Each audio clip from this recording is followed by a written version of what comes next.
The notification sound from my phone cuts through the gentle hum of the yacht's engine as we cruise past the San Diego coastline. I glance down at the screen while adjusting my designer sunglasses, and there it is, a LinkedIn message from my sister Jessica. The same sister who once told me I'd never amount to anything while she was getting her third BMW from our parents. Her message is simple but desperate. Alex, I know we haven't talked in 2 years, but I really need a job. Any job. Please.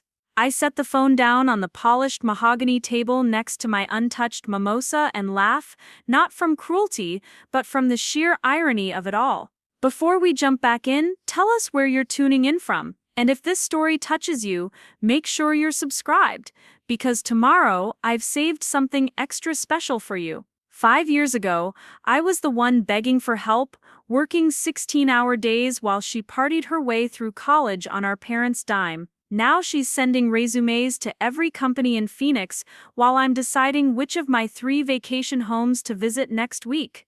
The story really begins when I was 17, standing in the kitchen of our Scottsdale home with flour under my fingernails and grease stains on my jeans. It was a Tuesday morning, and while most kids my age were sleeping in during summer break, I was getting ready for my opening shift at Sunrise Café.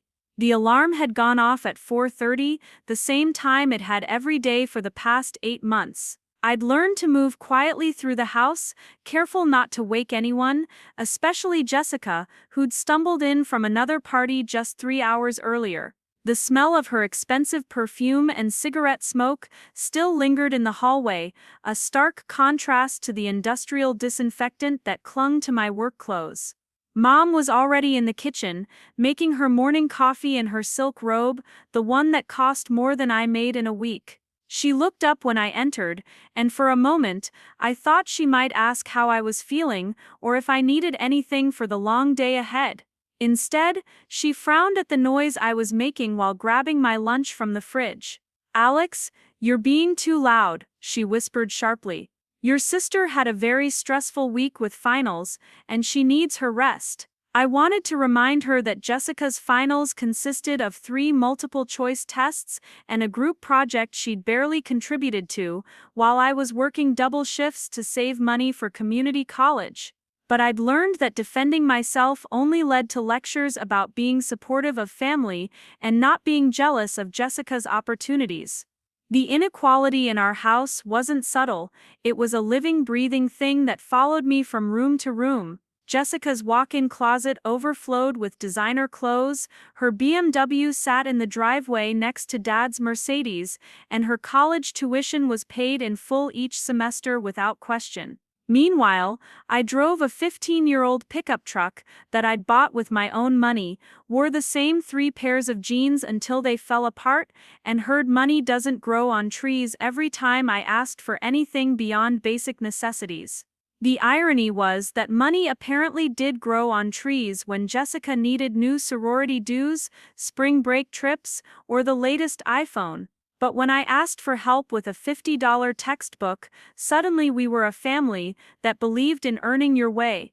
That morning at Sunrise Café, the routine was exactly the same as always. Clock in at 5:15, start the coffee machines, prep the breakfast station, and smile at customers who sometimes tipped well enough to make the exhaustion worthwhile. The cafe was a small family-owned place that attracted a mix of construction workers, early commuters, and retirees who appreciated the reasonable prices and generous portions. I'd been working there since I turned 16, starting as a dishwasher and gradually working my way up to line cook and occasional server. The owner, Mrs. Patterson, was a kind woman in her 60s who treated her employees fairly and never made anyone feel ashamed for needing the job.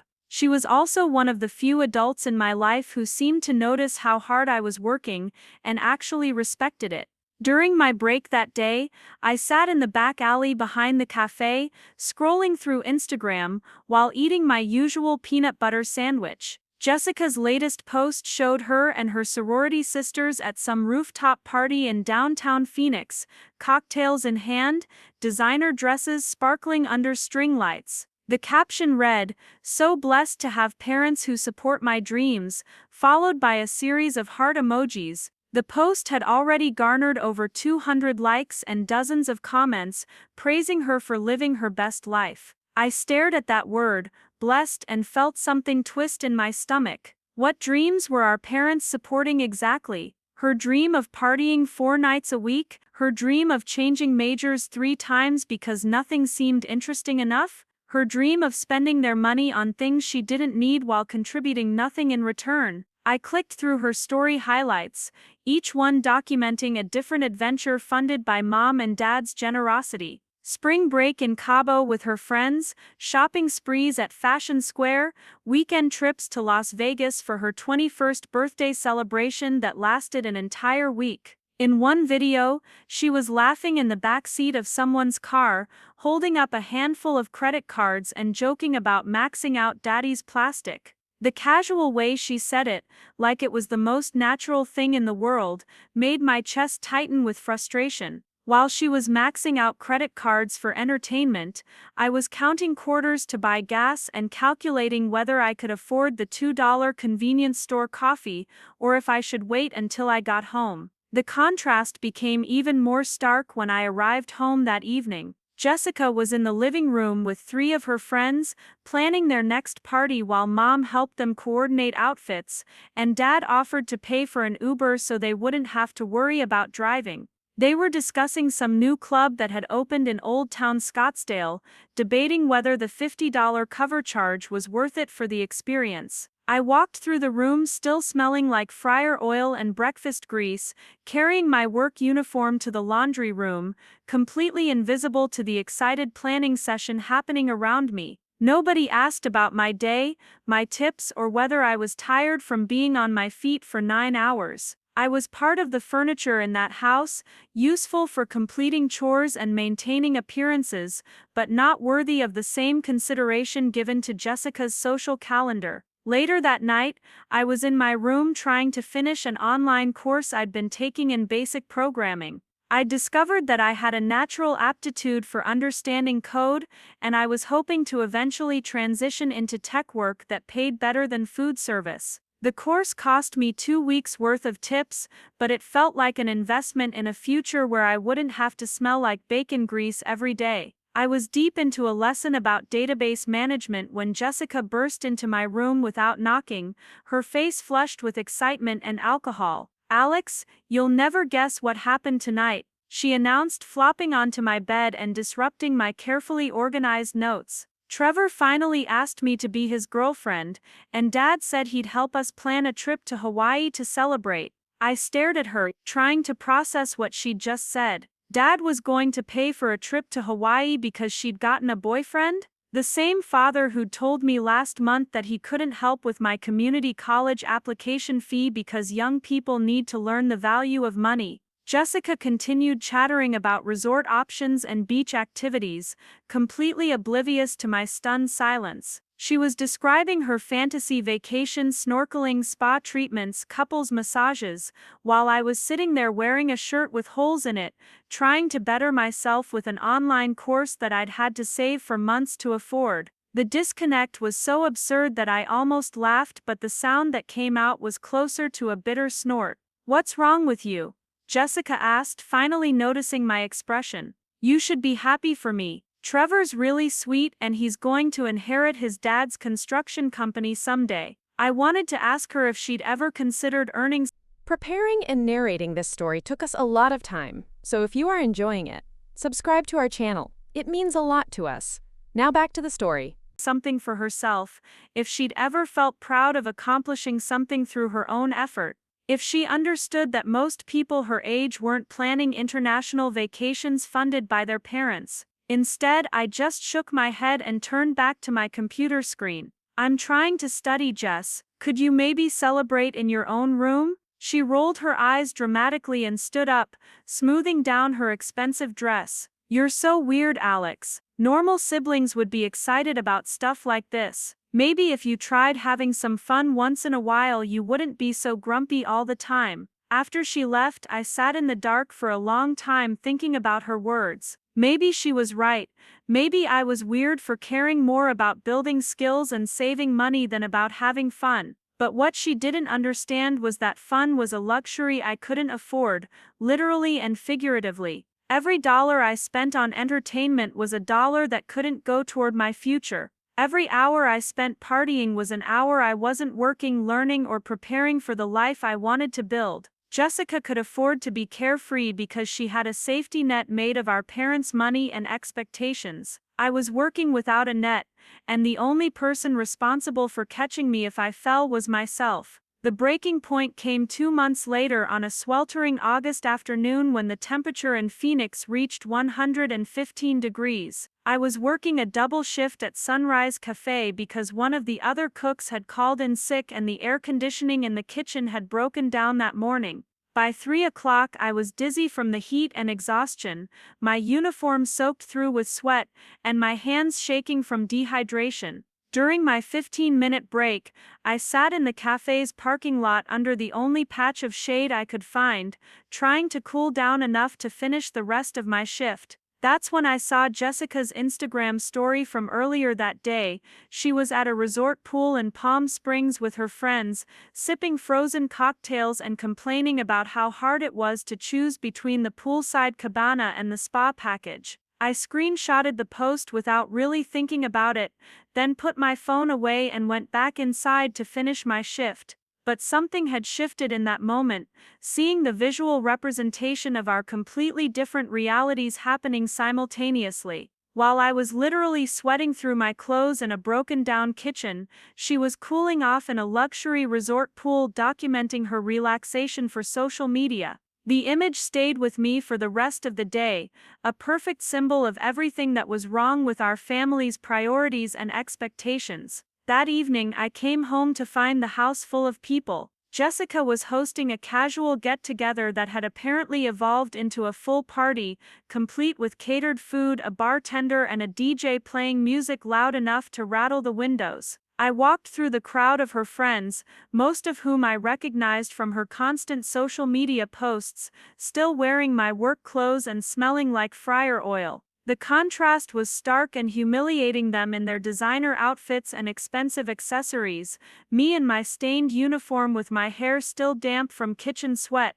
A few of them looked at me with the kind of polite confusion reserved for service workers who've wandered into spaces where they don't belong. I found Mom in the kitchen, directing the catering staff and looking completely in her element as the hostess of Jessica's impromptu celebration. When she saw me, her face immediately shifted to mild irritation. "Alex, you're home early. Could you please use the back entrance? Jessica's friends are here, and you look..." She gestured vaguely at my appearance, not finishing the sentence but making her meaning clear. I was an embarrassment, a reminder of work and struggle in a space dedicated to leisure and privilege. I nodded without saying anything and headed toward the back door, but as I walked away, I heard one of Jessica's friends ask Mom if I was the help, and whether I needed anything from the kitchen. Mom's response stopped me in my tracks. She laughed, actually laughed, and said, "Oh no, that's just Alex, our other daughter.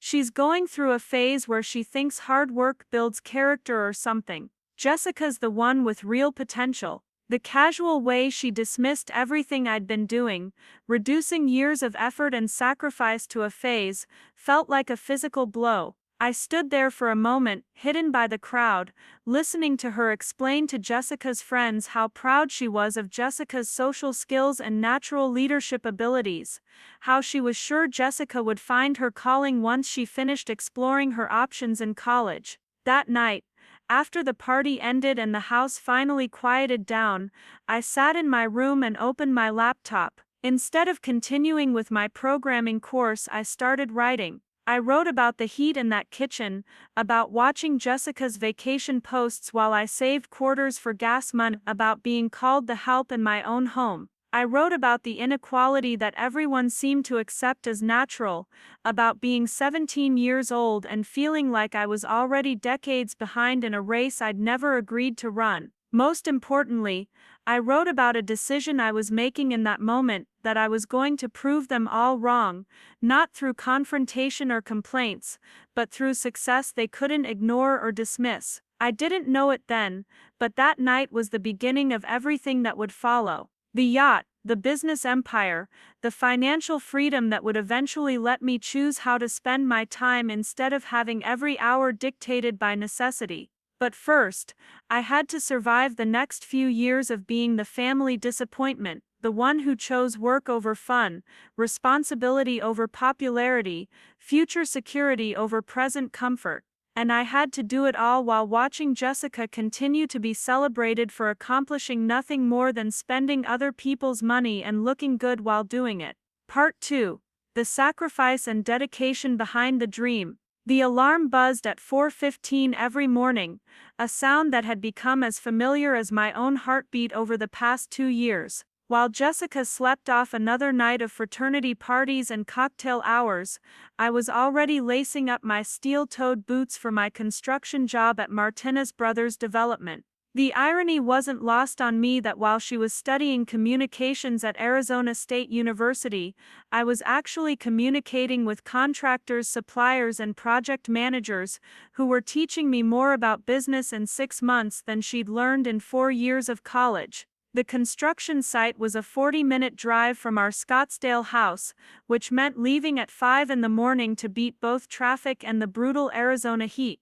My pickup truck rattled and wheezed its way down the freeway while luxury cars glided past me toward corporate offices and air-conditioned comfort.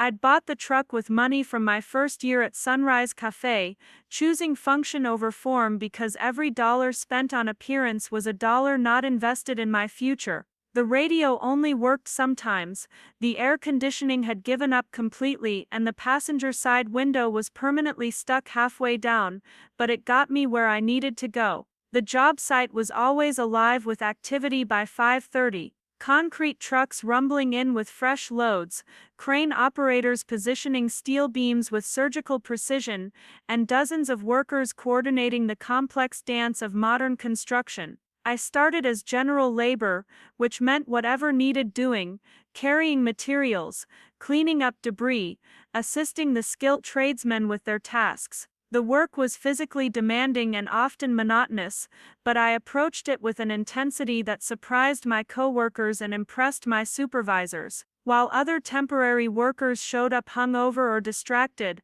I arrived early, stayed late, and asked questions about everything I didn't understand. Miguel Martinez, one of the company owners, noticed my work ethic within the first month. He was a soft-spoken man in his 50s who'd built his business from a single crew to one of Phoenix's most respected development companies. During my lunch break one day, he sat down next to me on a stack of lumber and asked about my goals. When I told him I was trying to save money for college and eventually start my own business, he nodded thoughtfully and made me an offer that changed everything. "Alex, I've got a project starting next month that needs someone to coordinate between the office and the field crews. It's more responsibility, better pay, and you'll learn about the business side of construction. Interested?" The project management role meant longer hours but also exposure to budgets, timelines, client relationships, and the thousand small decisions that determine whether a project succeeds or fails.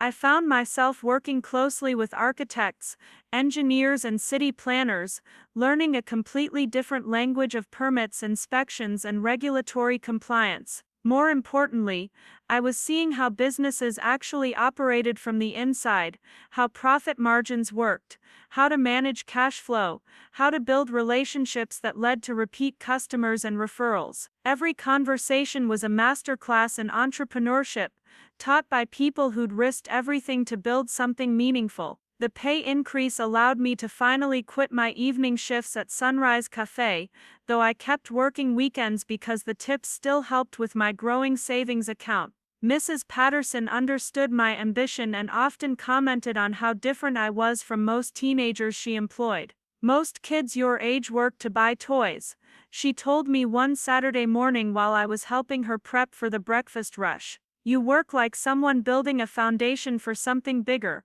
She was right, though I couldn't have articulated exactly what that something bigger would look like. I just knew that every dollar saved, every skill learned, every relationship built was another piece of a puzzle I was determined to complete. Meanwhile, Jessica's college experience continued to unfold like a highlight reel of privilege and indulgence. Her Instagram feed was a constant stream of sorority events, weekend trips, and social gatherings that required new outfits for each occasion. She'd switched majors again, this time to hospitality management, which seemed to involve more practical application of party planning than actual academic rigor. Mom and Dad supported the change enthusiastically, praising her for exploring her passions and finding her authentic self through what appeared to be an expensive 4-year social experiment.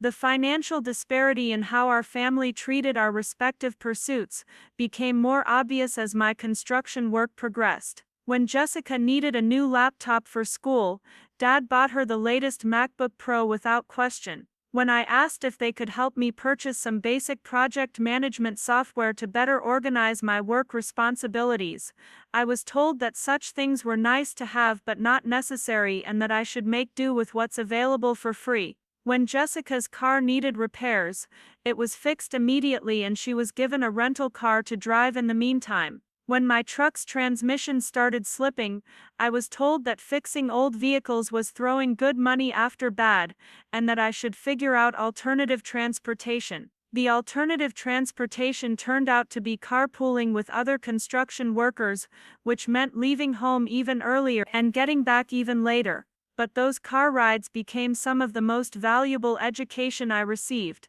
My co-workers were men and women who'd built careers in trades, started their own contracting businesses, or worked their way up from labor to management over decades. They talked about the realities of self-employment, the challenges of bidding on jobs, the importance of maintaining equipment and managing employees. Some had high school educations but owned multiple properties and sent their children to private schools. Others had college degrees but had found more satisfaction and financial success in skilled trades than in traditional white-collar careers. One conversation in particular stuck with me for years afterward. Carlos, a tile contractor who employed 12 people and drove a truck that cost more than most people's houses, was talking about his son who'd just graduated from University of Arizona with a business degree. Kid spent 4 years learning theory, Carlos said, shaking his head. Now he wants to come work for me, and I have to teach him everything from scratch because none of that book learning translates to actually running a business. Meanwhile,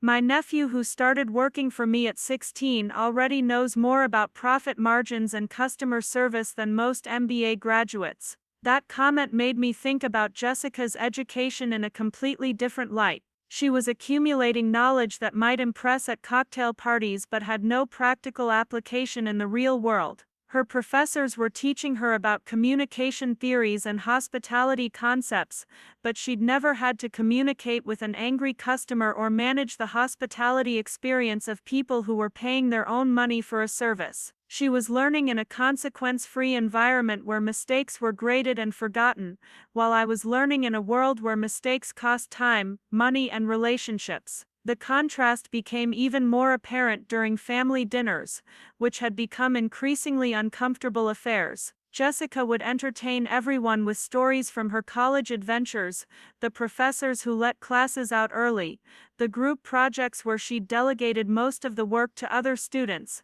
the social events that had become the highlight of her week. Mom and Dad hung on every word, asking follow-up questions and laughing at her anecdotes about fraternity parties and sorority drama. When they turned to me, the conversation was perfunctory at best. "How's work?" "Fine." "Are you still doing that construction thing?" "Yes." "Well, that's nice, dear. Jessica, tell us more about your internship with the hotel chain." Jessica's internship was particularly galling because it perfectly encapsulated everything wrong with her approach to life. She'd been placed at a luxury resort in Sedona through a family connection, where her responsibilities seemed to involve attending meetings, observing operations, and writing reports about the guest experience. She was essentially being paid to learn about hospitality while being treated as a guest herself, staying in resort accommodations, eating at resort restaurants, and participating in resort activities as part of her research. Meanwhile, I was learning about actual business operations by doing the unglamorous work of coordinating deliveries, managing schedules, and solving problems that affected real budgets and real deadlines. The breaking point came during Thanksgiving dinner of my senior year in high school. The table was set with Mom's best china, the turkey was perfectly golden, and the conversation was flowing around Jessica's latest accomplishments at school. She'd been selected for some kind of leadership program that involved a spring break trip to Europe, where she'd study international hospitality management by visiting luxury hotels in London, Paris, and Rome.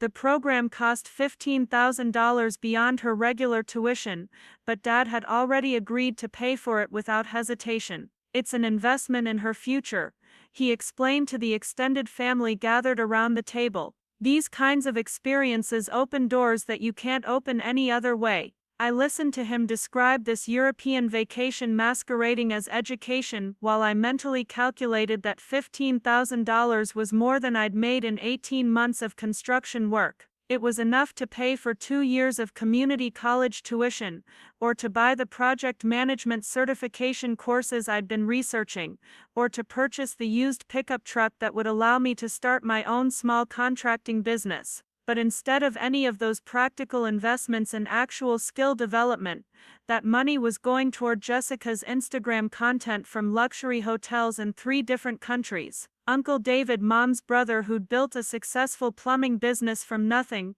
seemed to sense my frustration. He'd been watching the conversation with the same expression I'd seen on Carlos's face when he talked about his college-educated son. During dessert, he pulled me aside and asked about my construction work, my savings goals, and my plans after high school. When I explained that I was hoping to start community college while continuing to work, possibly focusing on business courses that would help me eventually start my own company, he nodded approvingly. That's smart thinking, Alex. You're building something real while learning skills that actually matter. Don't let anyone make you feel like there's only one path to success. His words were more validation than I'd received from my parents in years, but they also highlighted how isolated I'd become within my own family. While Jessica was celebrated for accumulating expensive experiences, I was building actual capabilities and financial independence. While she was learning to consume luxury,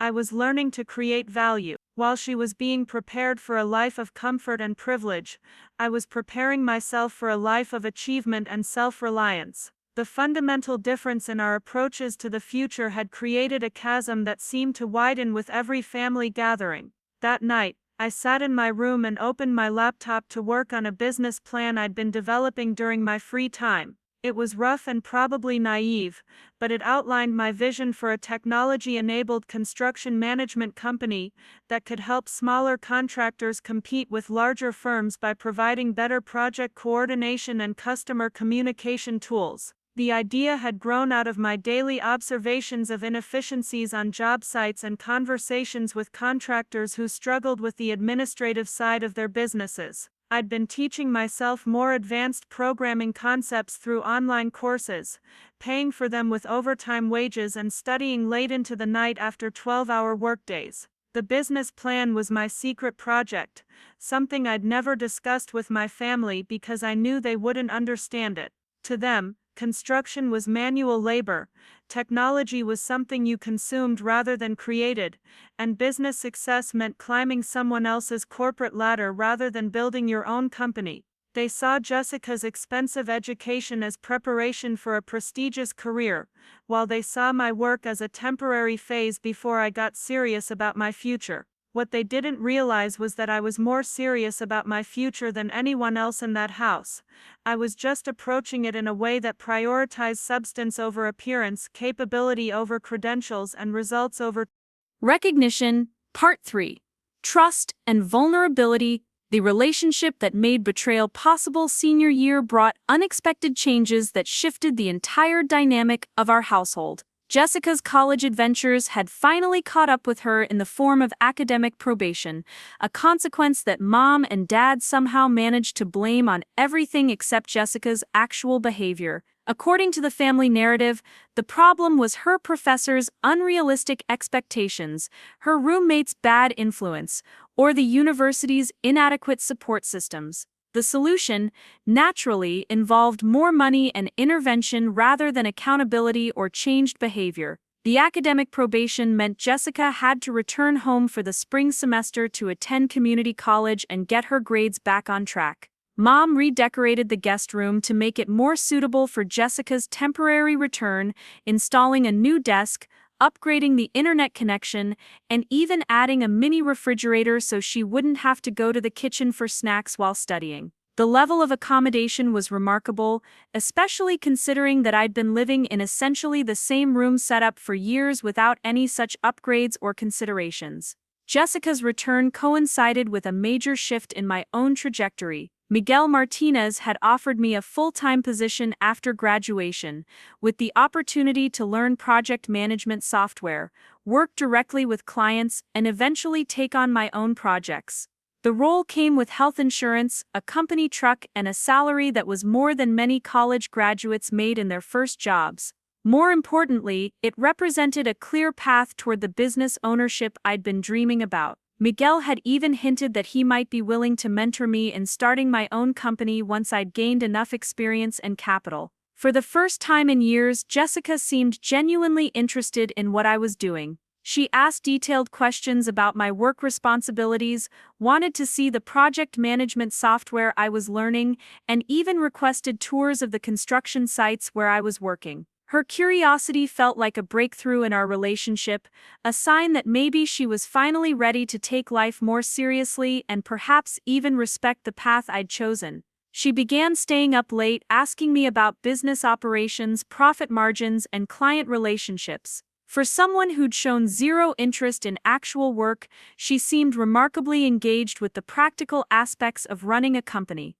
The newfound attention from Jessica was intoxicating after years of being ignored or dismissed. She started joining me for coffee in the mornings before I left for work, listening attentively as I explained the challenges of coordinating multiple subcontractors or managing client expectations. She even volunteered to help me organize my project files and create better systems for tracking expenses and timelines. Her suggestions were often insightful, and her natural social skills proved useful when I had to deal with difficult clients or vendors. For the first time since childhood, we felt like actual siblings working toward common goals. What I didn't realize was that Jessica's interest wasn't academic or supportive, it was strategic. While I was sharing everything about my work and future plans, she was quietly documenting information that would later become crucial to her own reinvention. She photographed my project management systems, memorized my client contact information, and even made copies of business documents that I'd foolishly left accessible in my eagerness to include her in my professional development. Her questions weren't born from curiosity about my success, they were intelligence gathering for her own purposes. The community college arrangement was supposed to last one semester, but Jessica quickly discovered that she could manipulate the situation to her advantage. She convinced Mom and Dad that she needed to take fewer classes to ensure better grades, which meant stretching her recovery semester into a full year. She also argued that she needed more hands-on business experience to complement her hospitality studies, which led to her asking if she could shadow me at work occasionally. Miguel was agreeable to having her visit the job sites, especially since she was charming and professional in her interactions with clients and contractors. Jessica's visits to the construction sites were masterful performances of interest and competence. She dressed appropriately, asked intelligent questions, and quickly learned the names and roles of key people on each project. Contractors who'd known me for months were impressed by her apparent knowledge of construction processes and business operations. What they didn't realize was that she was essentially performing a role, using information I'd shared with her to create the impression of expertise she didn't actually possess. She was particularly effective with older male contractors who seemed charmed by her combination of professional competence and personal warmth.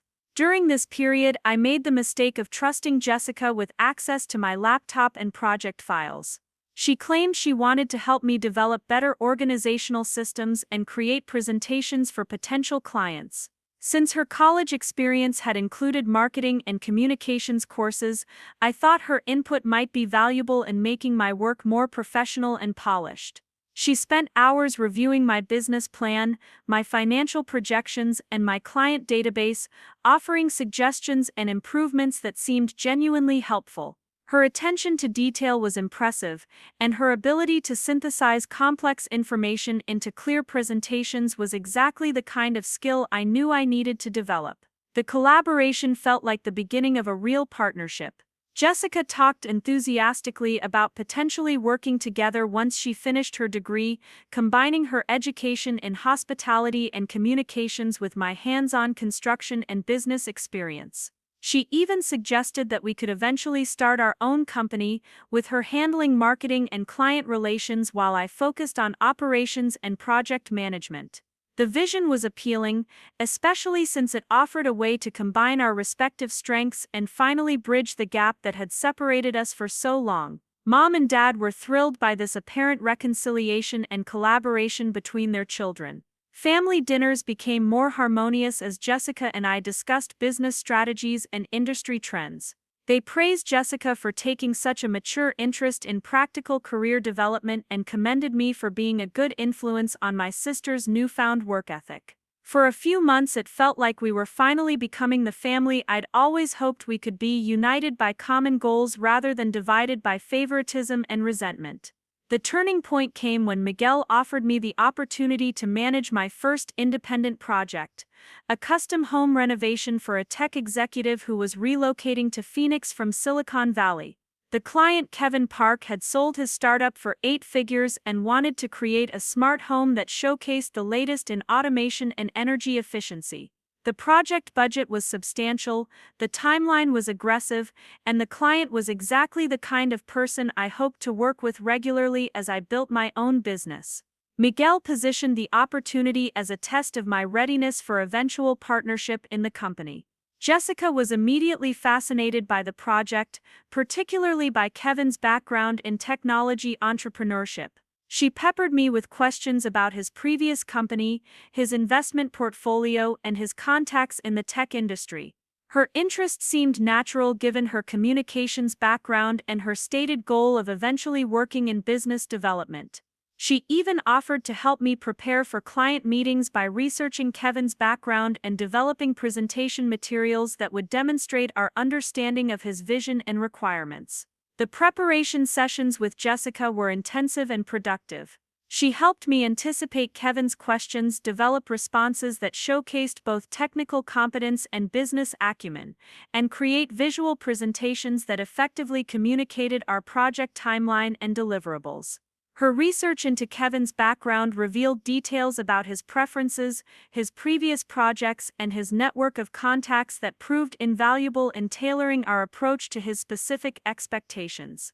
For the first time, I felt like I had a true partner who understood both the technical and relationship aspects of business development.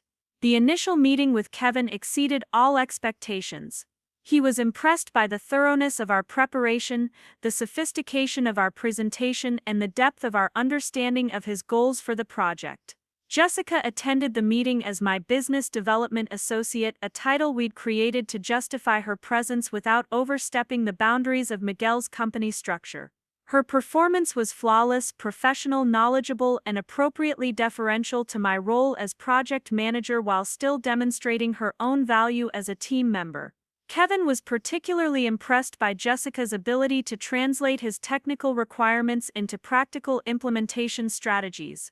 Her questions about smart home integration, energy management systems, and automation protocols demonstrated a level of understanding that surprised everyone in the room, including me. She'd clearly done extensive research beyond what we'd discussed, and her insights into the intersection of technology and luxury lifestyle were exactly what Kevin was looking for in a project team.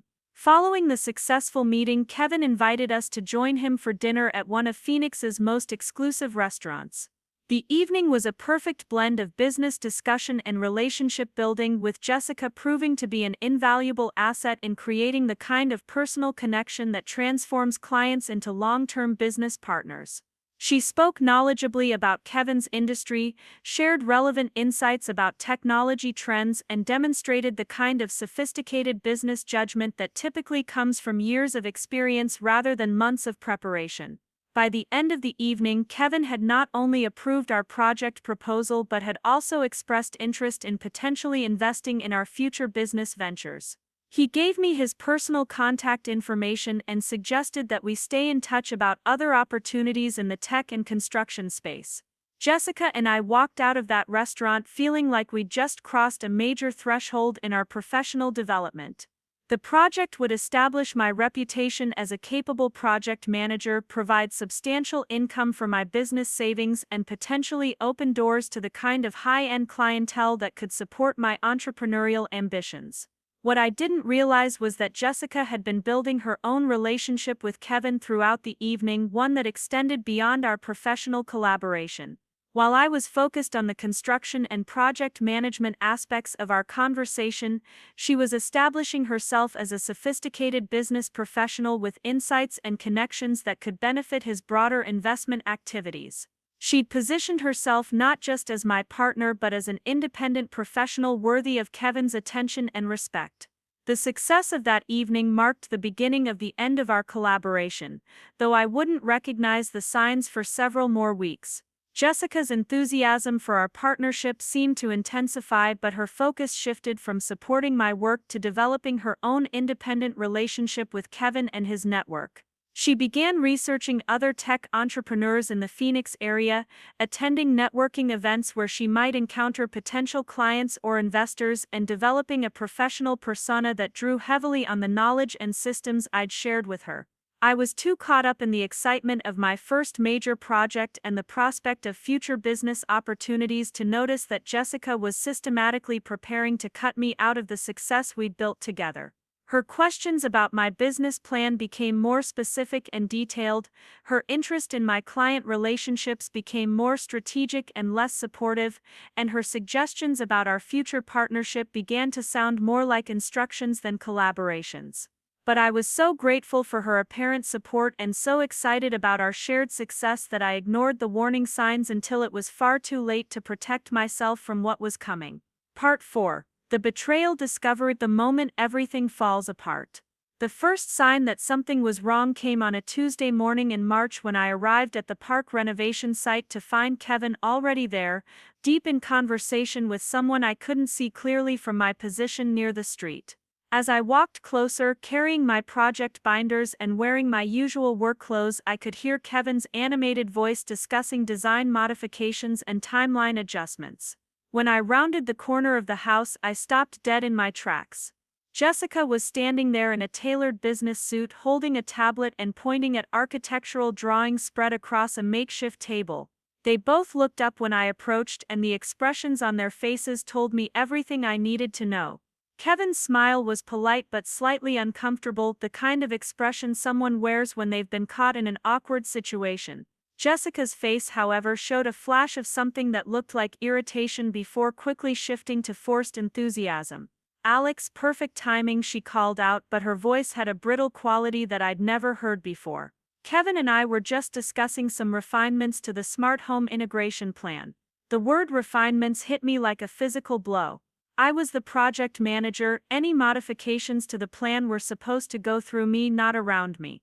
I'd spent weeks developing the integration strategy based on Kevin's requirements and my research into the latest automation technologies.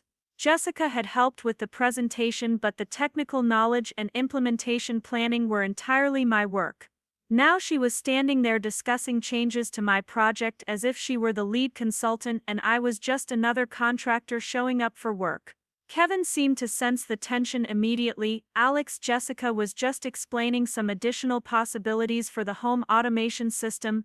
She has some really innovative ideas about integrating entertainment and security systems that could take this project to the next level." He gestured toward the tablet Jessica was holding, and I could see that it contained a detailed presentation, one that used my research, my client knowledge, and my project framework, but was clearly branded with Jessica's name and contact information. I stared at the screen, trying to process what I was seeing. The presentation included my original diagrams, my cost calculations, and my timeline projections, but everything had been reformatted and reorganized to make it appear as if Jessica had developed the entire concept independently. My months of research into smart home technologies, my analysis of Kevin's specific requirements, and my coordination with various contractors and suppliers had all been repackaged as Jessica's professional expertise. Even worse, the presentation included additional client prospects, other tech executives in the Phoenix area who I'd identified as potential future customers. Jessica must have seen the shock and recognition on my face because she quickly launched into an explanation that was clearly rehearsed. I wanted to surprise you with some additional research I'd been doing on expanding our services. Kevin and I were discussing how we might be able to offer similar projects to other clients in his network.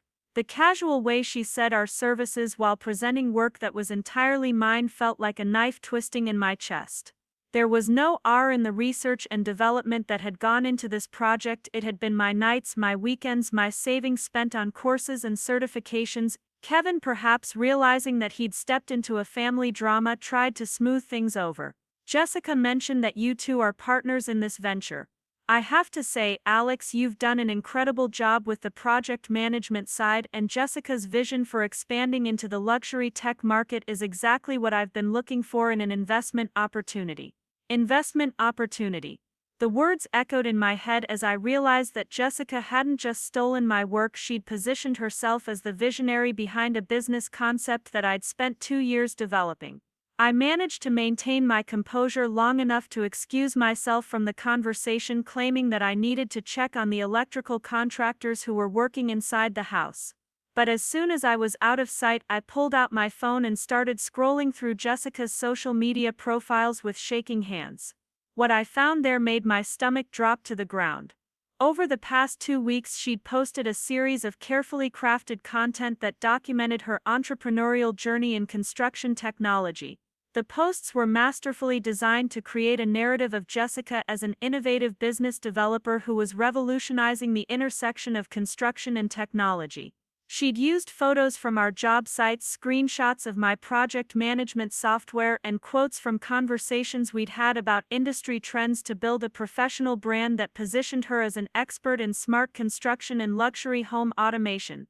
Each post had garnered dozens of likes and comments from her college friends and network contacts, all praising her for her business acumen and innovative thinking. One post in particular made my hands shake with rage. It was a photo of her sitting at my laptop working on what appeared to be project documents with a caption that read, "Late night session developing automation protocols for our latest luxury client." Sometimes the best business ideas come from seeing gaps in traditional industries and imagining how technology can create better experiences. Grateful for the opportunity to build something meaningful from the ground up.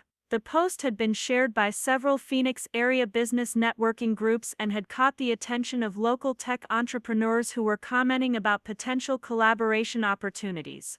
I screenshot everything, my mind racing as I tried to understand the full scope of what Jessica had done.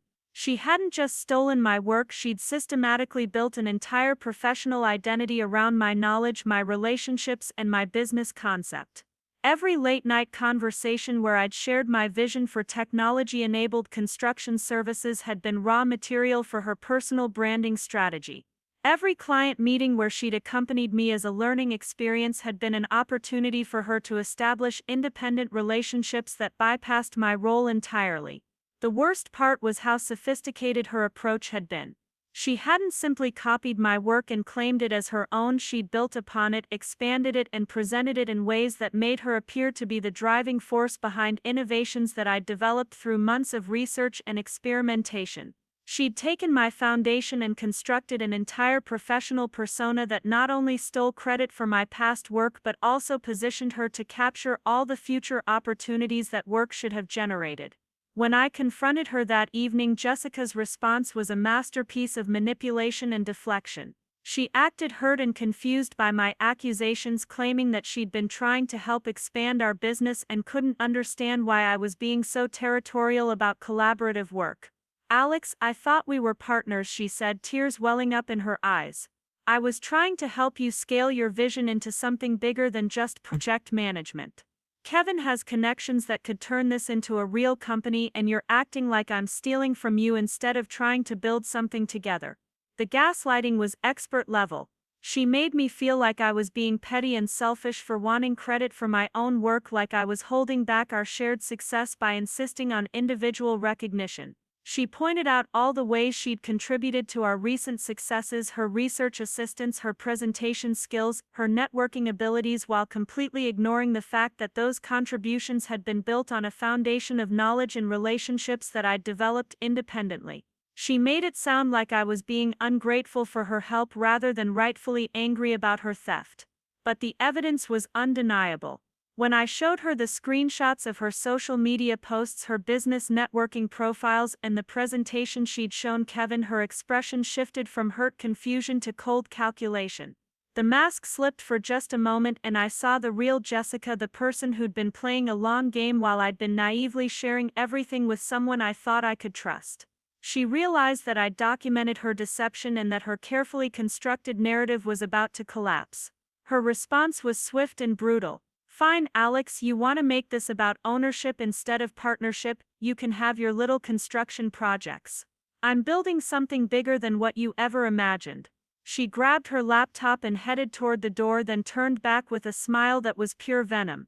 "By the way, Kevin and I are meeting with potential investors next week. Turns out there's a lot of interest in luxury smart home development, especially when it's presented by someone who understands both the technology and the market positioning. Thanks for the education." That night, I lay awake staring at the ceiling, trying to process the full magnitude of what had happened.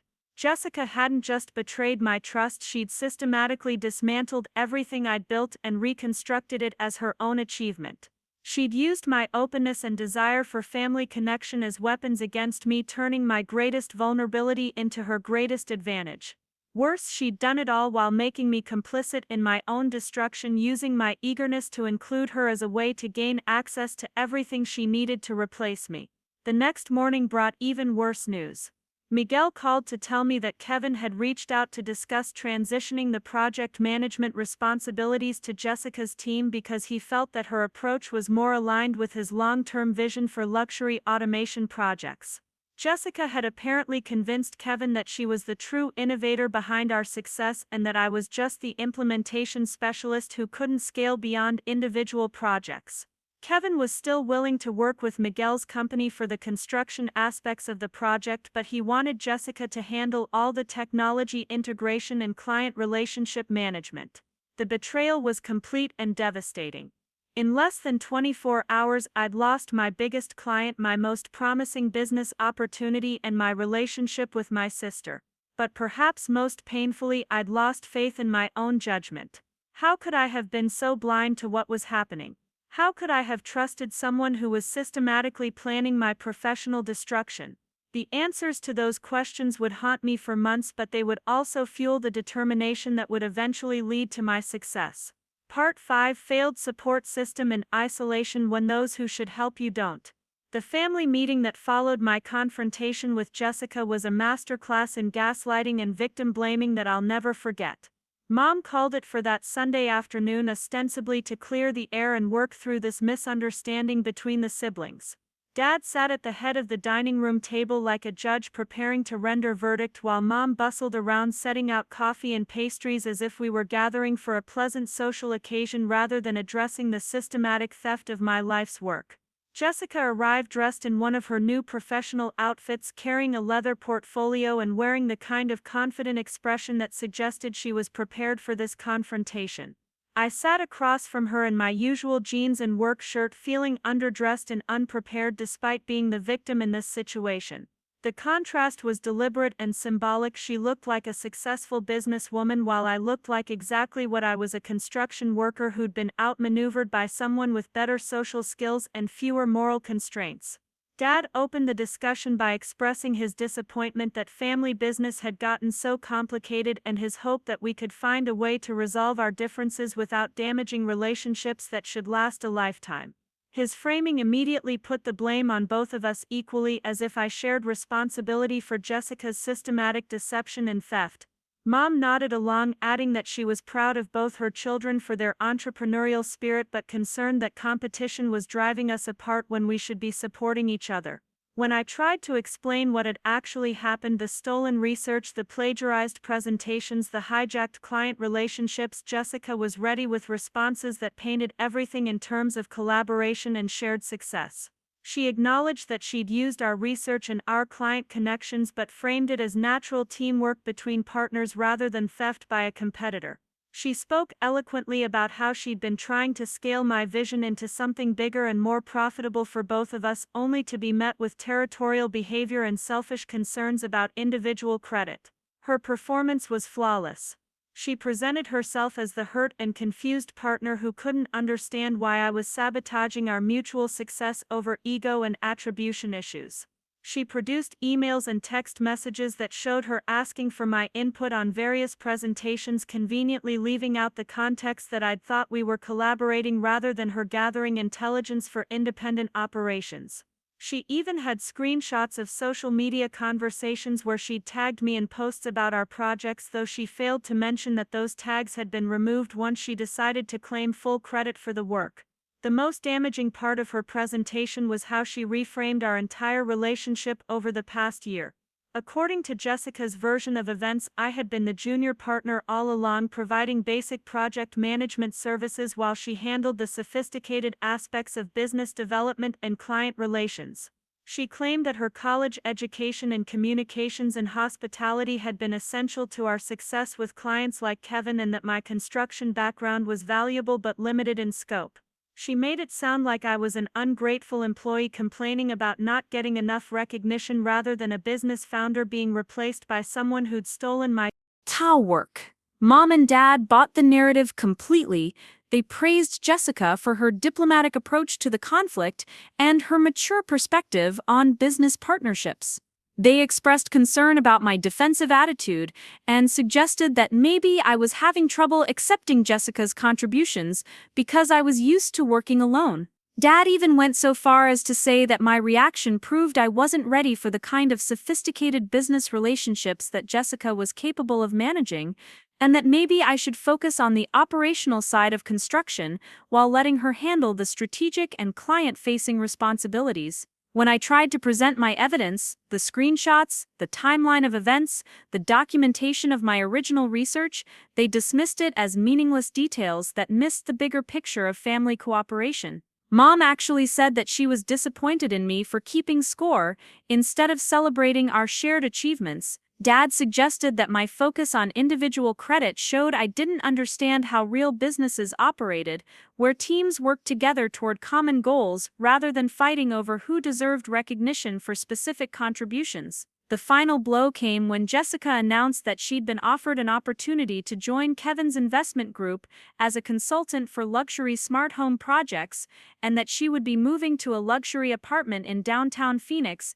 to be closer to her new professional network. The announcement was delivered with the kind of triumphant confidence that suggested she'd already signed contracts and made commitments, turning our family meeting into a farewell celebration rather than a conflict resolution session. Mom immediately started asking about the apartment, the salary, and the networking opportunities, treating Jessica's career advancement as a family victory rather than the result of systematic theft and deception. The complete dismissal of my concerns left me feeling more isolated than I'd ever felt in my life. My own parents, the people who should have protected me from exploitation and supported my honest efforts to build a career, had instead become Jessica's enablers and my accusers. They transformed my legitimate grievances into character flaws, my documentation into petty scorekeeping, and my pursuit of justice into selfish territorialism. The message was clear: family harmony was more important than fairness, and maintaining Jessica's comfort was more valuable than acknowledging my rights. That evening,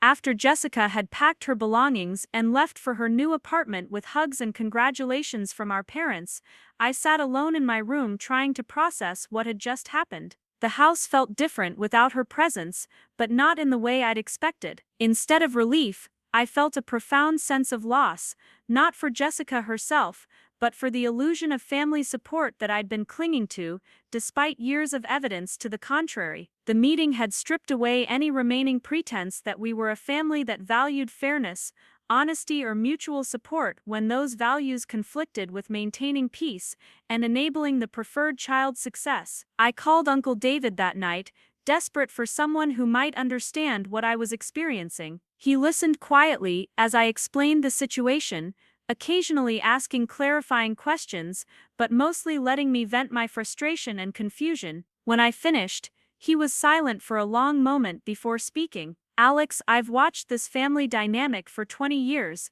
and I've seen how your parents handle conflict. They're not evil people, but they've always chosen comfort over truth when those two things are in opposition. Jessica learned early that she could get away with anything as long as she made it seem reasonable and didn't force them to take sides publicly." His words were both validating and devastating. Validating because they confirmed that I wasn't crazy or overly sensitive for feeling betrayed by my family's response. Devastating because they made clear that this wasn't a temporary misunderstanding that could be resolved through better communication or additional evidence. This was a fundamental character issue that had shaped our family's dynamics for decades, and I was never going to receive the support and acknowledgement I deserved from people who had consistently chosen Jessica's comfort over my well-being. Uncle David's advice was practical and sobering. You can't control how they respond to this situation, but you can control how you respond to their response. You've got skills, work ethic, and integrity that are worth more than any family connections or stolen opportunities. Focus on building something that doesn't depend on their approval or support, because you're never going to get either one in the way you deserve. His words hurt because they confirmed what I already knew but hadn't wanted to accept, that I was truly on my own in a way that most people my age couldn't imagine. The isolation deepened over the following weeks as Jessica's new career gained momentum and media attention. The Phoenix Business Journal ran a feature article about emerging entrepreneurs in the luxury home market, with Jessica prominently featured as an innovative consultant who was bridging the gap between traditional construction and cutting-edge technology. The article included quotes from Kevin and other clients praising her vision and expertise, along with a professional headshot that made her look like exactly the kind of sophisticated business leader that investors and clients wanted to work with. Reading that article felt like watching someone else receive an award for my achievements while I stood invisibly in the background. Every quote attributed to Jessica contained ideas that I'd developed, insights that I'd shared with her during our late-night conversations,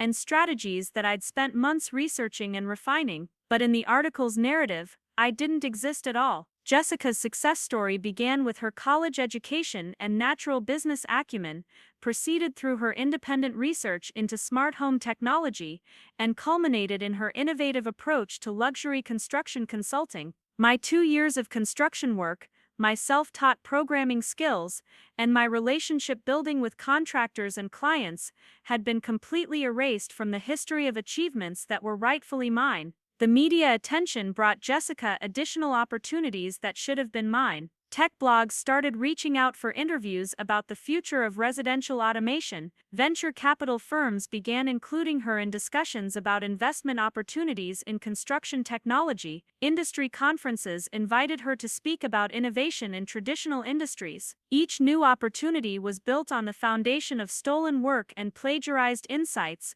but to the outside world, Jessica appeared to be a legitimate expert who'd earned her recognition through talent and hard work. Meanwhile, my own career prospects were crumbling. Miguel called me into his office to discuss the awkward situation with Kevin and the potential impact on our company's reputation. While he didn't blame me directly for what had happened, he made it clear that future clients might be hesitant to work with me given the complicated family dynamics that had emerged around the park project. He suggested that I might want to consider transitioning back to direct construction work rather than client-facing project management, at least until the situation with Jessica settled down and stopped generating industry gossip. The demotion was devastating, but the reasoning behind it was even worse. Miguel wasn't punishing me for poor performance or professional misconduct, he was protecting his business from the reputational damage caused by my association with Jessica's success. In the construction industry's small professional community,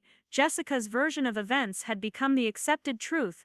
I was the disgruntled junior partner who'd tried to sabotage a successful collaboration out of jealousy and ego. My attempts to tell the real story only reinforced the narrative that I was bitter and unprofessional, someone who couldn't handle working as part of a team. The financial impact was immediate and brutal. My reduced role came with a significant pay cut, eliminating the savings progress I'd been making towards starting my own business. The company truck was reassigned to another project manager, forcing me to rely again on my old pickup truck for transportation to job sites. Most significantly, my access to potential clients and networking opportunities disappeared, cutting off the professional relationships that I'd been counting on to support my eventual transition to entrepreneurship.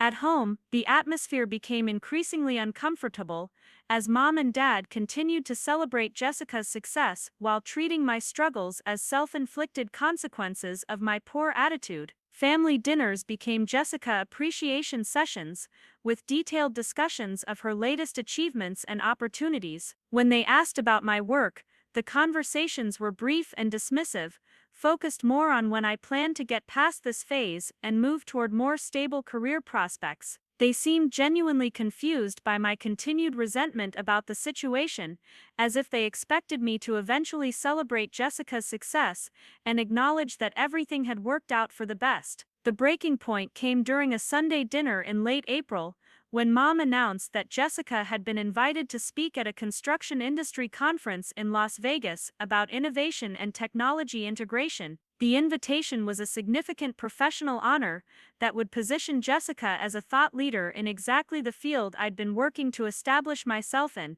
Mom read parts of the invitation letter aloud, praising the conference organizers for recognizing Jessica's groundbreaking work and unique perspective on industry transformation. I listened to the description of Jessica's speaking topics with growing rage, recognizing every concept and insight as ideas I'd shared with her during our supposed collaboration. The presentation outline included sections on contractor relationship management, client communication strategies, and technology adoption challenges, all areas where I'd developed expertise through direct experience and extensive research. But in the conference program, these would be presented as Jessica's original insights, further cementing her reputation as an industry expert, while completely erasing my contributions to the knowledge she was monetizing. When I tried to point out that Jessica's presentation topics were based on my work and experience, Dad cut me off with visible irritation. "Alex, this obsession with credit and recognition is becoming unhealthy. Jessica is building a successful career, and instead of being proud of your sister's achievements, you're stuck in some fantasy where you deserve acknowledgement for her success. It's time to move on and focus on your own future instead of trying to tear down hers." His words hit like physical blows, not just because of their unfairness, but because they revealed how completely my family had rewritten the history of what had happened. Mom nodded in agreement, adding that she was worried about my negative attitude and its potential impact on my own career prospects. She suggested that maybe I should consider talking to a counselor about my difficulty accepting Jessica's success and my tendency to focus on perceived slights rather than future opportunities. The implication was clear. My reaction to being systematically robbed and replaced was evidence of mental health issues, rather than a reasonable response to professional theft and family betrayal. That night, I made a decision that would change the trajectory of my entire life. I realized that I would never receive justice, acknowledgement, or support from my family, and that continuing to seek those things was only causing me additional pain while preventing me from moving forward with my own plans. If I was going to succeed, it would have to be entirely on my own terms, without any expectation of family help or recognition. The decision was both liberating and terrifying. Liberating because it freed me from the need for their approval, terrifying because it meant accepting complete responsibility for my own future without any safety net. I spent the rest of that week planning my exit strategy from both my current job and my family situation. Miguel had made it clear that my prospects with his company were limited,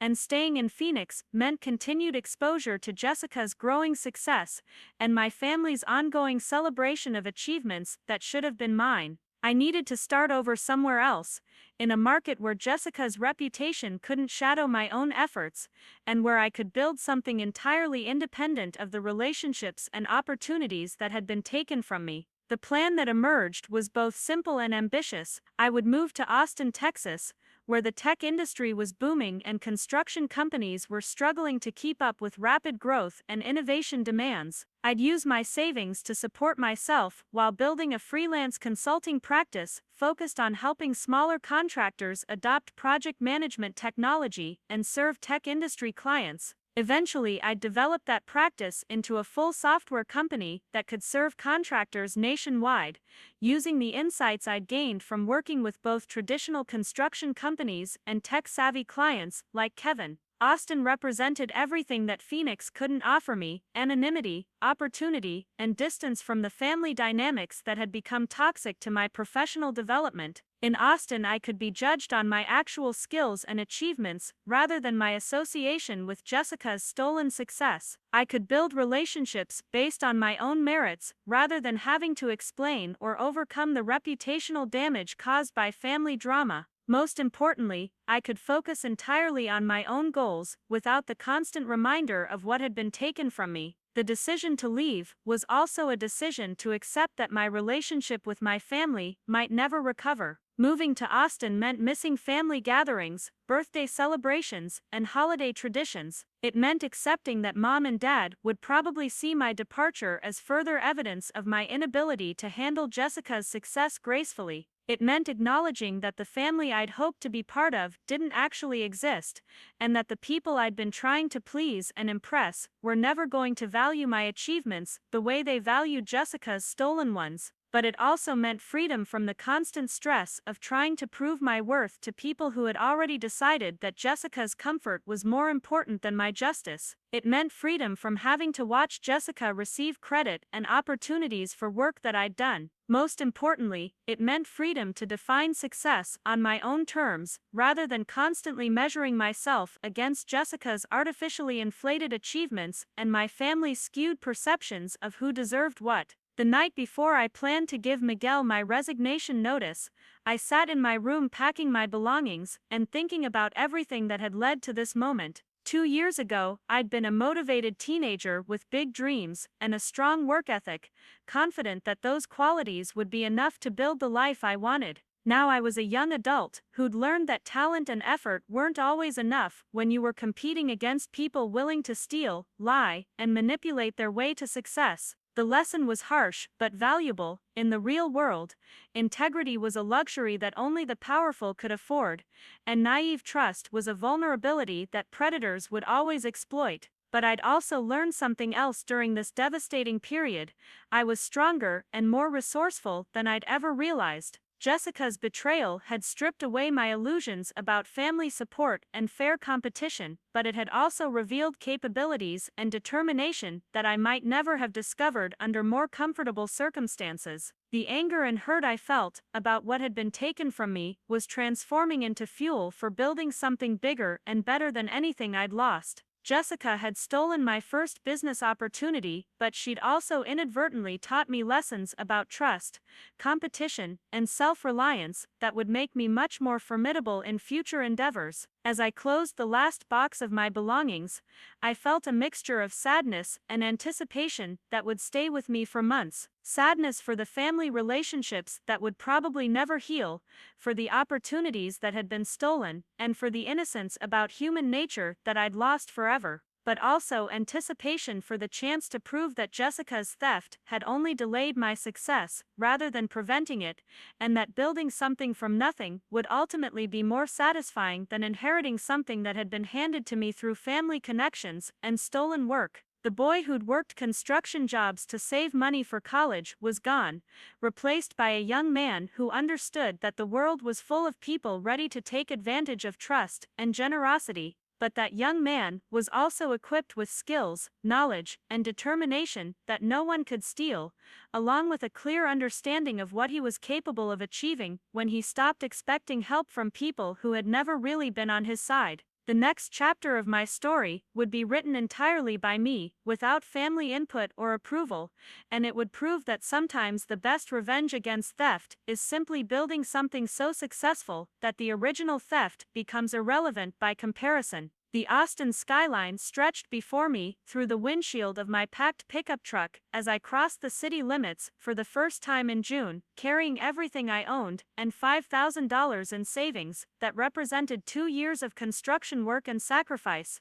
The contrast between this moment and the confident young man who'd once planned to build a business empire in Phoenix was stark, but there was something liberating about starting over with nothing but skills and determination. No family expectations to manage, no stolen reputation to overcome, and no Jessica casting shadows over every opportunity I pursued. My first apartment was a studio in East Austin that cost $800 a month and came furnished with a fold-out couch, a card table, and a mini refrigerator that made concerning noises when it cycled on. The neighborhood was a mix of young professionals, musicians, and artists who'd been priced out of more desirable areas but were making the best of affordable rent and a growing sense of community. My neighbors were people who understood the hustle required to build something from nothing, and for the first time in months, I felt like I belonged somewhere. The construction market in Austin was unlike anything I'd experienced in Phoenix. The city was growing so rapidly that contractors couldn't keep up with demand, and most companies were struggling with basic project management issues that I'd learned to solve during my time with Miguel. Tech companies were moving to Austin daily, bringing executives who wanted sophisticated homes but didn't understand construction processes, creating exactly the market gap I'd identified in my original business plan. The opportunity was enormous, but so was the competition from established firms with better resources and local connections. I started by taking day labor jobs with different contractors, learning the local market, while building a network of contacts who might eventually become clients or partners. The work was physically demanding and paid poorly, but it gave me insight into how Austin's construction industry operated and where the inefficiencies existed. More importantly, it introduced me to contractors who were frustrated with their inability to serve high-end clients effectively but didn't know how to upgrade their operations or marketing approaches. One of those contractors was Maria Rodriguez, who owned a small company specializing in custom renovations but was losing potential clients to larger firms that could provide better project communication and timeline management. During lunch breaks, I'd show her simple project management techniques I'd learned in Phoenix, demonstrating how digital tools could improve client relationships and reduce costly delays. She was amazed by solutions that seemed obvious to me but had never been explained to her in practical terms she could implement immediately. Maria became my first real opportunity in Austin when she offered to pay me to develop a complete project management system for her company. The fee was modest, but it gave me a chance to apply everything I'd learned about construction technology integration while building a case study that could attract other clients. I spent weekends creating custom software solutions, training her employees on new processes, and helping her develop marketing materials that positioned her company as tech-savvy and client-focused. The transformation of Maria's business was dramatic and rapid. Her project completion times improved by 30%, her client satisfaction scores increased significantly, and her ability to handle multiple projects simultaneously allowed her to take on larger and more profitable jobs. Word spread quickly through Austin's tight-knit construction community about the young consultant who was helping smaller contractors compete with major firms through better technology and communication systems. Within 3 months, I had 5 contractors paying me for consulting services, and the demand was growing faster than I could handle while maintaining quality. The irony wasn't lost on me that I was building exactly the business I'd originally envisioned in Phoenix, but now I was doing it entirely on my own terms, without having to share credit or profits with someone who'd contributed nothing but theft and manipulation. Every success felt completely earned, because every client relationship, every solution, and every improvement came from my own effort and expertise. The breakthrough moment came when Kevin Park contacted me directly. He'd heard about my consulting work through his network of Austin contacts and was curious about whether I might be interested in helping him develop technology solutions for other real estate investments he was considering in the Texas market. The conversation was awkward initially, given our history with Jessica, but Kevin seemed genuinely interested in working with me independently of whatever had happened in Phoenix. During our meeting at a downtown Austin coffee shop, Kevin explained that he'd been disappointed with Jessica's performance on several subsequent projects. Her presentations were polished, and her networking skills were impressive, but her actual implementation capabilities were limited, and her understanding of construction processes was superficial. He'd realized that the technical knowledge and practical problem-solving skills that had made our Phoenix project successful had come primarily from me, not from Jessica's business development expertise. Kevin's offer was substantial. He wanted me to develop a comprehensive technology platform that could serve all his real estate investments, from initial planning through final delivery. The project would pay enough to support me for 6 months, while building something that could eventually be licensed to other investors and contractors nationwide. More importantly, Kevin was willing to provide introductions to other tech executives and real estate investors who might become clients or partners as I expanded the business. The validation from Kevin was worth more than the financial opportunity. Here was someone who'd worked with both Jessica and me, who'd seen our respective contributions firsthand, and who'd concluded that my skills were more valuable than her stolen presentations and networking abilities. His offer proved that talent and capability would eventually triumph over theft and manipulation, even when the thieves had temporary advantages in resources and family support. I threw myself into Kevin's project with an intensity that surprised even me. Working 18-hour days from my studio apartment, I developed a comprehensive construction management platform that integrated project planning, budget tracking, contractor coordination, and client communication into a single system that could be customized for different types of projects. The software incorporated everything I'd learned about construction processes, technology integration, and client relationship management, but it was built from scratch, using my own code and insights, rather than relying on anything that Jessica could claim credit for. The platform's capabilities exceeded Kevin's expectations and attracted attention from other investors who wanted similar solutions for their own projects. Within 6 months, I had 12 major clients paying substantial fees for customized versions of the software, and a waiting list of potential customers who'd heard about the results other investors were achieving.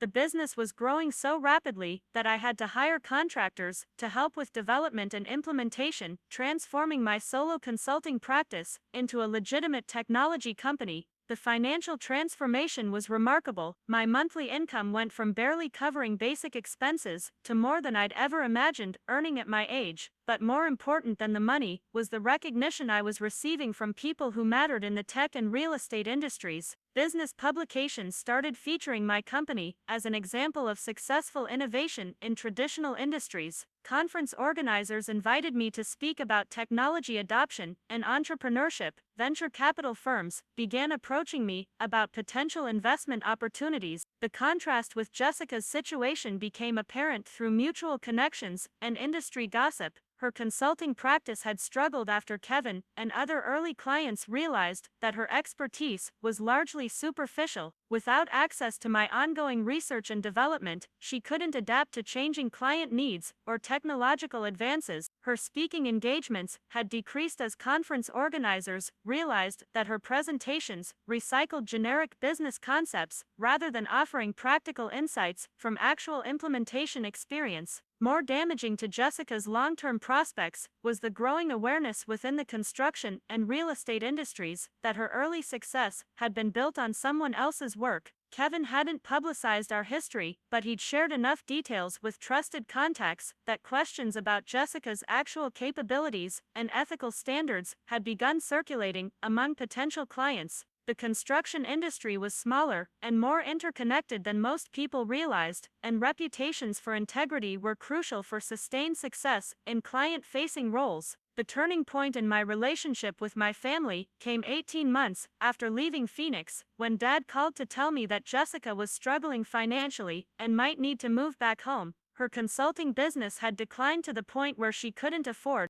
her downtown apartment, and several potential employers had withdrawn job offers after conducting reference checks that revealed concerning information about her professional background. Mom was worried about Jessica's emotional state and wondered if I might be willing to help her find opportunities in Austin's booming market. The conversation was surreal in its assumption that I should help someone who'd systematically stolen my work and destroyed my early career prospects. Dad seemed genuinely confused by my lack of enthusiasm for assisting Jessica, as if my success had somehow erased the harm she'd caused and created an obligation for me to support her transition to a new market. When I reminded him of what had happened in Phoenix, he dismissed those events as ancient history that shouldn't interfere with family relationships or mutual support during difficult times. My response was calm but definitive. I explained that Jessica's current difficulties were direct consequences of her decision to build a career on stolen work rather than developing actual skills and expertise. I pointed out that helping her gain access to my Austin network would be unfair to the clients and partners who trusted me and would potentially damage relationships I'd spent months building through honest effort and proven results. Most importantly, I made clear that I wasn't interested in repairing a relationship with someone who'd never acknowledged wrongdoing or shown any remorse for the damage she'd caused. Dad's reaction revealed how little he understood about what had actually happened or how profoundly it had affected my life. He accused me of holding grudges and being unwilling to forgive family mistakes. He suggested that my success had made me arrogant and less generous toward people who weren't as fortunate. Most tellingly, he implied that Jessica's struggles were somehow my fault because I hadn't been supportive enough of her efforts to build an independent career after our partnership ended. The call ended with Dad expressing disappointment in the person I'd become and hope that I'd eventually mature enough to prioritize family relationships over business competition. His words stung because they revealed how completely my family had rewritten the history of what happened and how thoroughly they'd convinced themselves that Jessica was the victim in our story. But they also confirmed that my decision to build a life independent of their approval and support had been absolutely correct. 3 years after leaving Phoenix, my company had grown into a 40-person operation with offices in Austin, Denver, and Atlanta. We'd developed 3 different software platforms serving contractors, real estate investors, and property management companies, with annual revenues approaching $8 million.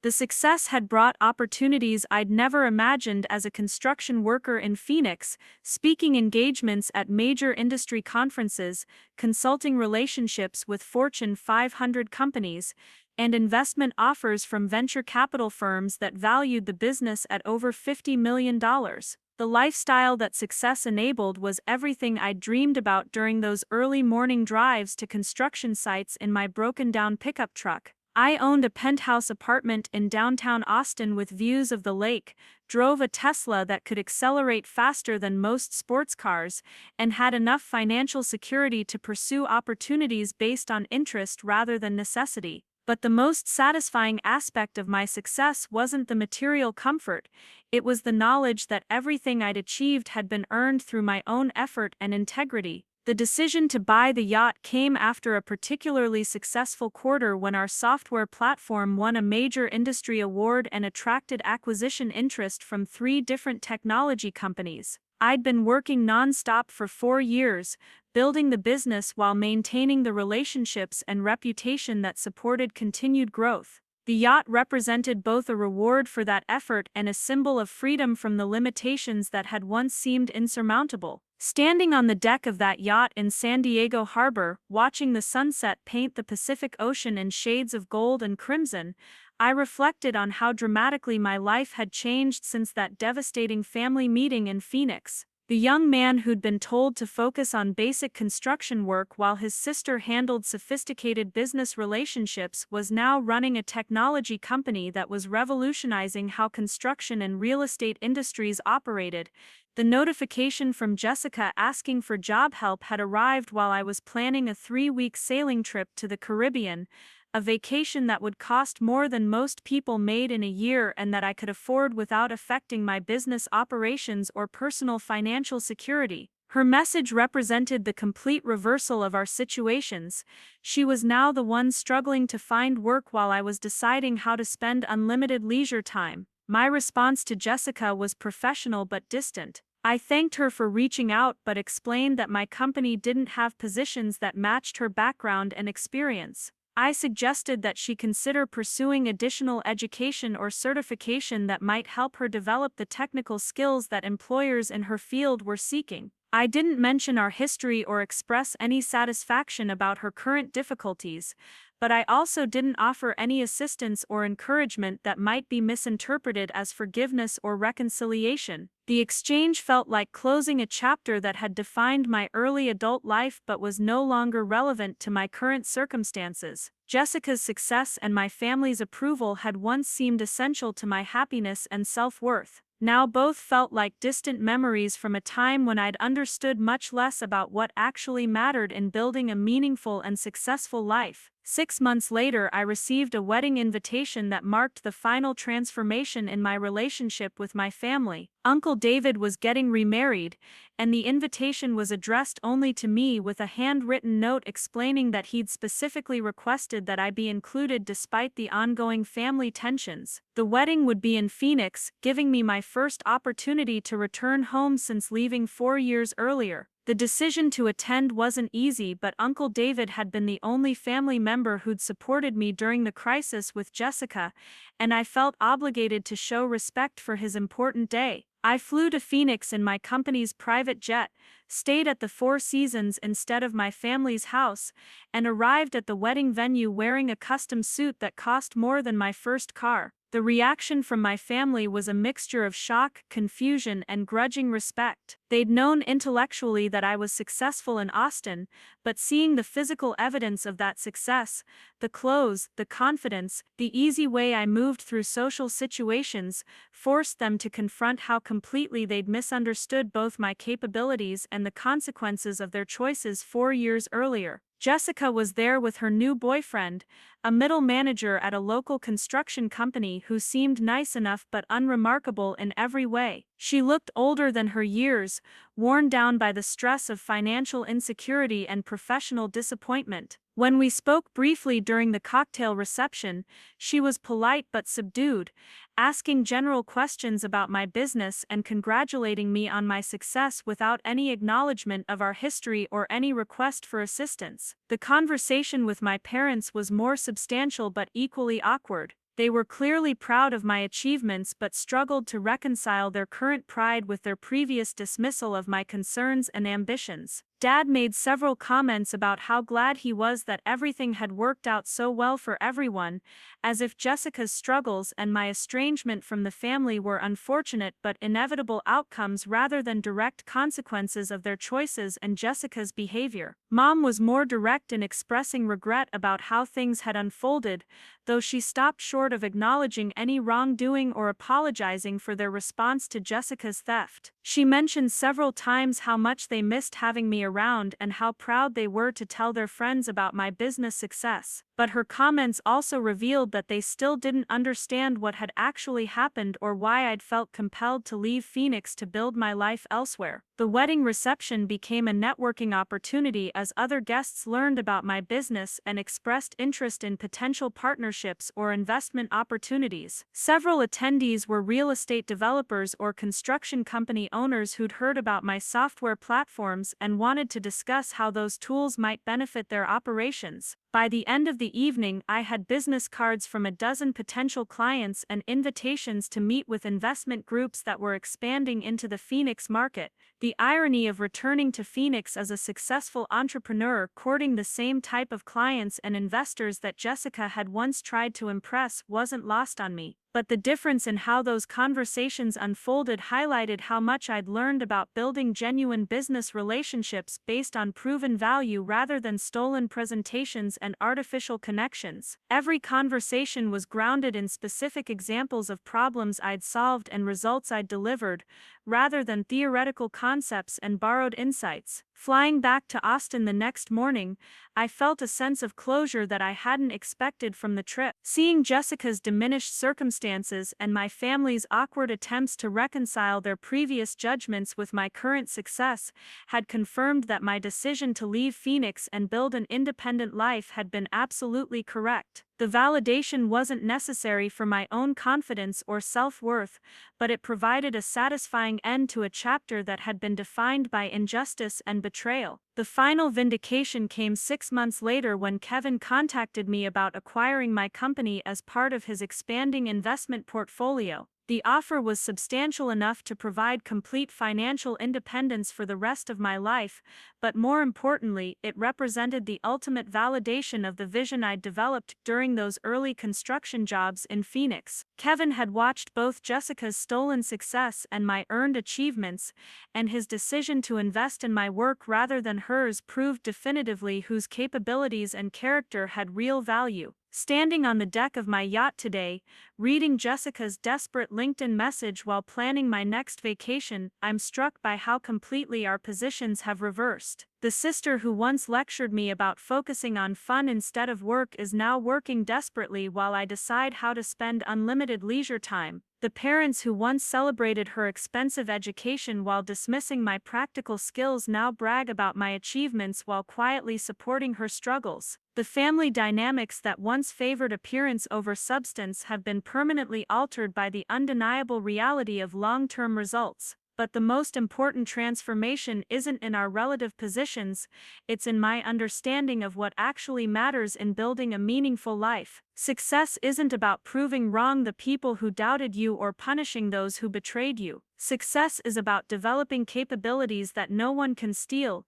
building relationships based on mutual respect and shared value, and creating something meaningful that makes the world slightly better than you found it. Jessica's theft taught me that trust must be earned through consistent behavior rather than assumed through family relationships. My family's betrayal taught me that approval from people who don't share your values is worthless and that independence is more valuable than acceptance. The struggle to rebuild my life in Austin taught me that setbacks are only permanent if you let them define your future rather than using them as fuel for greater achievements. The young man who once worked construction jobs while dreaming of entrepreneurial success has been replaced by someone who understands that the real victory isn't in accumulating wealth or achieving recognition, it's in becoming the kind of person who can handle both success and failure with equal grace. The yacht, the penthouse, and the private jet are nice, but they're symbols of something more important: the freedom that comes from building a life based on your own values and capabilities rather than other people's expectations and limitations. Tomorrow, I'll wake up on this yacht and decide how to spend another day in a life that I've built entirely on my own terms. Jessica will wake up in Phoenix and continue struggling with the consequences of building a career on stolen foundations. My parents will continue trying to reconcile their pride in my success with their regret about the choices that made my departure necessary. And Uncle David will continue being proud of the nephew who learned that sometimes the best thing family can do is let you discover what you're capable of achieving when you stop waiting for their permission to succeed.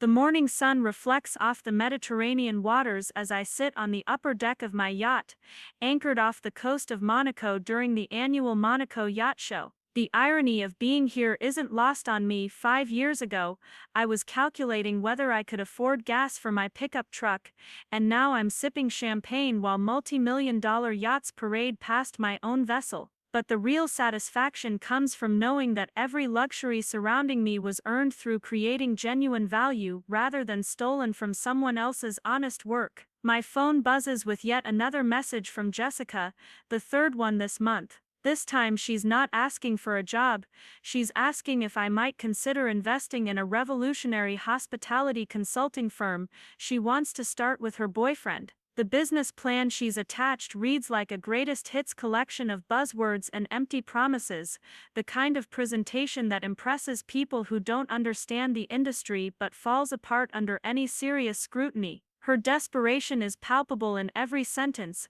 and I find myself feeling something I didn't expect: genuine pity for someone who never learned the difference between appearing successful and actually creating value. The transformation in Jessica's life has been as dramatic as mine, but in the opposite direction. Her LinkedIn profile, which I occasionally check out of morbid curiosity, tells the story of someone whose career peaked at 24 and has been declining ever since. After her consulting practice failed, she took a series of increasingly junior positions at hospitality companies, each lasting shorter periods as employers realized that her interview skills exceeded her actual capabilities. Her most recent job was as an event coordinator at a Phoenix conference center, a role that paid less than what I used to make working construction and offered none of the growth opportunities she'd once taken for granted. The contrast extends beyond just professional circumstances. Jessica's social media presence, once filled with designer outfits and luxury experiences,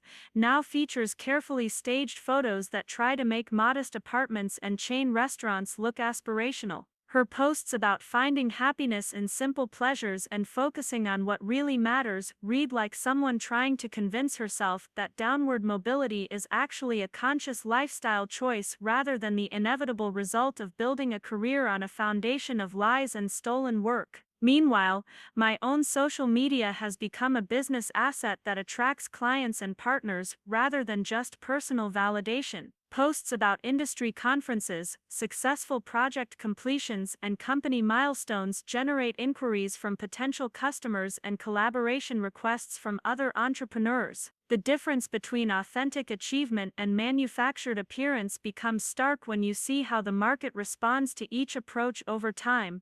Genuine value compounds and grows, while artificial success inevitably collapses under its own weight. The family dynamics have evolved in ways that continue to surprise me. Mom and Dad now mention my accomplishments to everyone they meet, taking credit for raising an entrepreneur despite having done everything possible to discourage my ambitions when it mattered most. They've rewritten the history of our relationship to cast themselves as supportive parents who always believed in my potential, conveniently forgetting the years of dismissal and the catastrophic family meeting where they chose Jessica's comfort over my legitimate grievances about theft and betrayal. Their attempts to reconnect have become increasingly transparent as Jessica's situation has worsened and my success has continued accelerating. Dad calls monthly with updates about family news and thinly veiled hints about how much they miss having me around. Mom sends care packages to my Austin office filled with homemade cookies and photos from my childhood, as if nostalgia might bridge the gap created by their fundamental failure to support me when I needed them most. Their efforts feel performative rather than genuine, motivated more by pride in being associated with my success than by actual regret about their previous choices. The most telling indicator of their changed perspective came last Christmas, when they sent me a card that described me as our entrepreneurial son who never gave up on his dreams. The phrasing was particularly galling because giving up had never been my choice. I'd been forced out of Phoenix and away from family support by their decision to enable Jessica's theft rather than demand accountability. They'd made it impossible for me to pursue my dreams while maintaining family relationships, then credited me with persistence when I succeeded despite their opposition rather than because of their support. Uncle David remains the only family member whose relationship with me feels authentic and unchanged. He visits Austin twice a year, always timing his trips to avoid major family holidays when my absence would be most conspicuous. During his visits, we talk honestly about business challenges, personal growth, and the lessons we've both learned about family loyalty versus personal integrity. He never asks me to reconcile with my parents or Jessica, understanding that some boundaries exist for good reasons and that forgiveness isn't always the path to healing. His perspective on what happened has proven remarkably prescient. Some people, he told me during his most recent visit, are so committed to avoiding conflict that they enable terrible behavior rather than confronting it. Your parents weren't trying to hurt you, but they were so focused on maintaining peace that they sacrificed justice. Jessica learned early that she could get away with anything as long as she made the alternative seem more disruptive than just letting her have what she wanted. That insight helped me understand why my parents' recent attempts at reconciliation feel hollow rather than healing. They're not apologizing for enabling Jessica's theft or acknowledging that their response was fundamentally wrong, they're simply adjusting their behavior to match my changed circumstances. Now that I'm successful, and Jessica is struggling, they're willing to treat me better, but their core values haven't shifted. If the situations were reversed again, they'd probably make the same choices they made 5 years ago. The business continues growing beyond anything I imagined when I started consulting for Maria Rodriguez in that East Austin coffee shop. We've expanded into artificial intelligence applications for construction planning, developed partnerships with major real estate investment firms, and begun licensing our technology to companies in Europe and Asia. The latest valuation from investment bankers suggests the company is worth over $200 million, a number that still seems surreal when I remember calculating tips at Sunrise Café to afford community college textbooks. More importantly, the work feels meaningful in ways that go beyond financial returns. Our software helps contractors complete projects more efficiently, reduces construction waste through better planning, and enables smaller firms to compete with larger companies by leveraging technology rather than just resources. Every client success story represents jobs created, costs reduced, and community improved through better infrastructure development. The satisfaction of building something that makes other people's lives better is worth more than any personal validation or family approval could ever be. The leadership team I've assembled reflects the values that Jessica's betrayal taught me to prioritize. Every senior executive in the company has demonstrated integrity under pressure,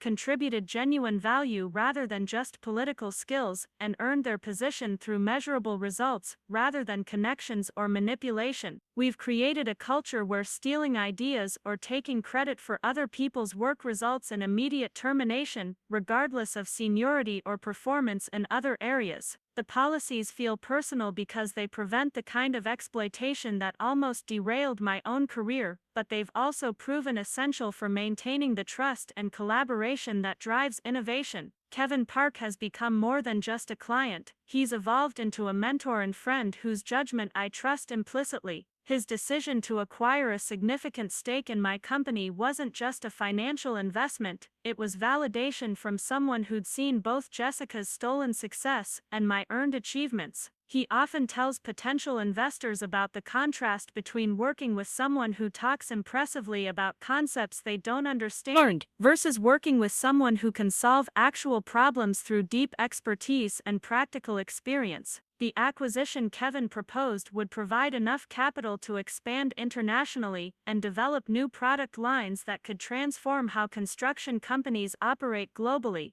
But it would also mean sharing control of something I've built entirely through my own vision and effort. The decision represents a fundamental choice between maintaining complete independence and accepting partnership that could accelerate growth but might compromise the values and culture that have made the company successful. As I consider that choice while watching superyachts maneuver through Monaco's harbor, I'm struck by how different my decision-making process has become compared to the young man who once desperately sought family approval and recognition. The criteria that matter now are whether partnerships align with my long-term vision, whether potential collaborators share my commitment to integrity, and whether growth opportunities will make the business more valuable to clients rather than just more profitable for shareholders. The conversation with Jessica that I know is inevitable will happen when I return to the States next month. She's been building toward asking for more substantial help than just job referrals or business plan feedback, and my continued silence in response to her increasingly desperate messages won't postpone that confrontation indefinitely.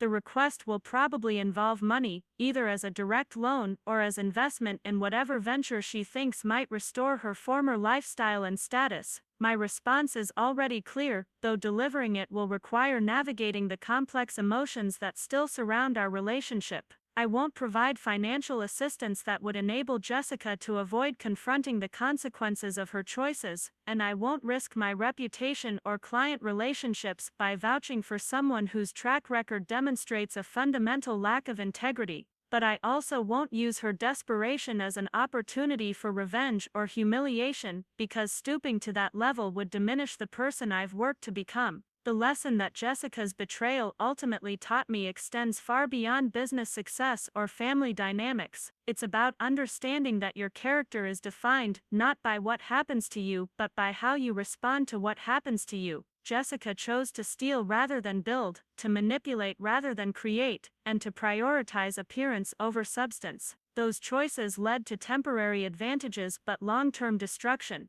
I chose to rebuild rather than retaliate, to create rather than complain, and to prove my worth through results rather than rhetoric. Those choices led to temporary struggles but permanent strength. Standing here on this yacht, financially independent and professionally respected, I realize that the greatest victory isn't in surpassing Jessica's stolen success or earning my family's belated approval. The greatest victory is in becoming someone who can handle both betrayal and triumph with equal grace, who can build something meaningful without compromising his integrity, and who can choose generosity over vengeance even when vengeance would feel justified. The young man who once worked construction jobs while his sister partied through college has been replaced by someone who understands that true success isn't about proving other people wrong, it's about proving yourself right. The yacht, the business empire and the financial freedom are wonderful, but they're secondary to the deeper satisfaction of knowing that everything I've achieved was built on a foundation that no one can steal, diminish, or take away.